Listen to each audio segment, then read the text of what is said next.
Okay, I think I'm going live, but I'm really not sure. Somehow I'm not seeing this on Facebook.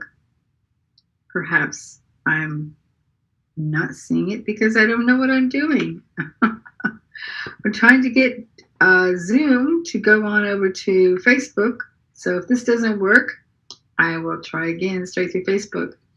Anyway, this is Cynthia Watke, a life transformation coach with a company that I've created called Careiance. Excuse me, I need some tea today. My throat's really bad, so if I sound rough, you know why. Thank you.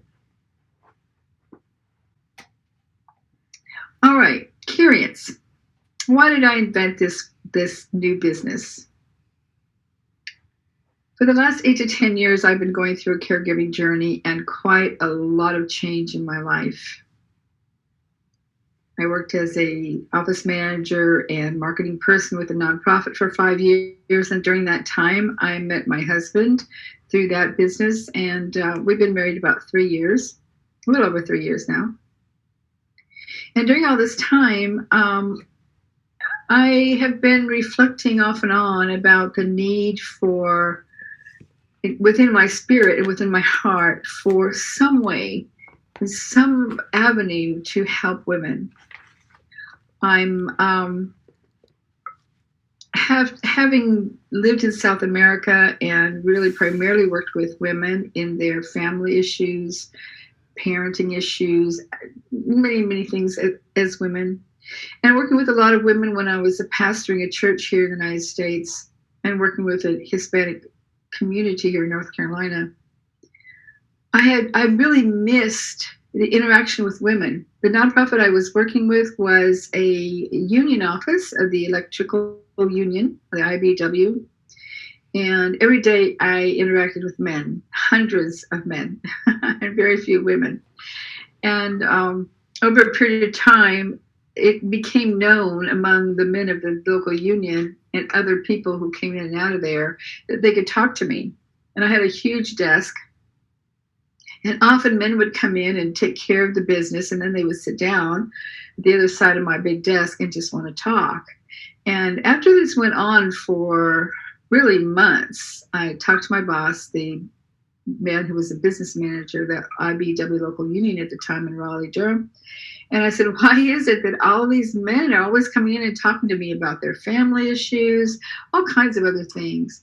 And of course, I tried to help them. And he said, well, it's kind of like when you go to a bar to get drunk on the weekend and have a beer with your friends. They just come in here and belly up to the bar because you're kind of like the bartender and they know that they can get some help from you and that you're going to listen. Well, this went on for 5 years. And after my husband and I were married, he began to pressure me to leave that business because he saw that in many ways my spirit was becoming more and more discouraged and depressed, and physically I had a lot of problems and a lot of headaches, and the stress of that job was really got to me. So finally I agreed with him. I gave him my notice. We made the decision to move from Raleigh, Durham to Charlotte, and soon after, as I think I've mentioned before, within 2 weeks after we arrived and got settled into our rented home in Harrisburg, my daughter Brooke called from Augusta and said, Mom, I'm bringing Grandma up to you today. I can't take care of her. My father had passed away about 4.5, 5 months before that, and Mom wanted to live on her own. But every day it seemed like she was falling and becoming more and more confused, and my daughter Brooke had taken her to her home and cared for her for 7 weeks, and then it became too much. So within a short period of time, we went from my father passing away to leaving a job to, well, first getting married, and then my father passing away, and then leaving this position and moving and thinking I was going to start over doing some sort of work here. And within 2 weeks, my mother was here, and my life just hit the skids. It was just like, oh my God, I don't know what I'm doing. I don't know how to care for my mother. I had no idea the complexities of it. So in the last 2.5 years with her and all the journey that we've been through and my searching my heart, to figure out how I could come around to the situation of being able to help women and work with families again. I considered looking into, again, becoming a United Methodist pastor. Decided that wasn't for me at this point in my life. I looked at other kinds of businesses, something I could work out of my home and still have the flexibility. And finally, a little over a year ago, I began to look at the whole world of life transformation coaching, of life coaching, first of all, but more from the standpoint of transformation. I believe that the journey I've been on for the last number of years, really probably the last 30 years since I came back from Argentina in 1988, a little over 30 years now, I've been on a journey of change, of walking through difficult situations and getting through them and finding my way through them. Been on a journey of change and transformation. I am, in essence, a very different person than I was in my early 30s, mid 30s, when we came back from South America. Did that time there inform my life from the cultural standpoint, language standpoint? Absolutely right. But what's informed my life even more has been this journey of working in various industries, in marketing, in ministry, in nonprofit work, and all the time spending time on myself, on self-care, and in trying to figure out how I could be, as a result of what I was going through, a better person, a person who has something truly to give, to share in a life-transforming, a life-giving way. So this is my why, because I love to help people. I desire to be that person that someone can come to and know that they'll be heard.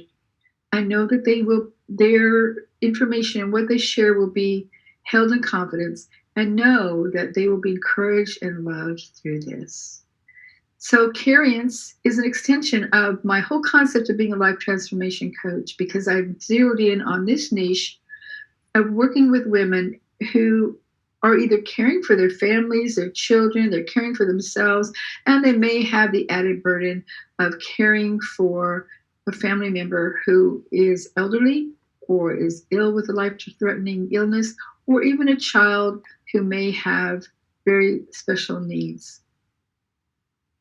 A number of years ago, I had a dear friend who was also working with the Latino population with the United Methodist Church. And she had a little boy. She had 2 teenage girls and a little boy who was 4. She came to visit me, and we went to the mountains for a few days just for a little vacation together. And during those few days, I noticed that this little boy just kept making this very strange little coughing sound. The day she was to go home, I said, I think you should take him to your pediatrician and have this checked out. There's something strange going on. And she did do that. And the next day, after being at this medical professionals and going through many tests, she called me to thank me for listening and noticing what was happening. This little boy had a Wilms tumor. They fought it for a little over 2 years, and fought it, and he finally passed away. Through that journey, being her friend, along with many other people, to support this mother in her anguish of caring for this son, I realized that caregiving, and reflecting on that caregiving, is the role that we all have as human beings. We all have times throughout our life that we are caring for someone else and need to care for someone else. And if our hearts are not open to those people, if our hearts are not open to ourselves to give ourselves care and give compassion and loving kindness and consistent care to someone else, where are we? We're alone. We're uncertain in the storm. We are unable to move forward. We're unable to find our way out. We're unable to ride through and sail on to more peaceful waters and perhaps have some calm. So that's my why, because I really deeply desire to be that person that can come alongside, and support someone in their life journey. Thank you.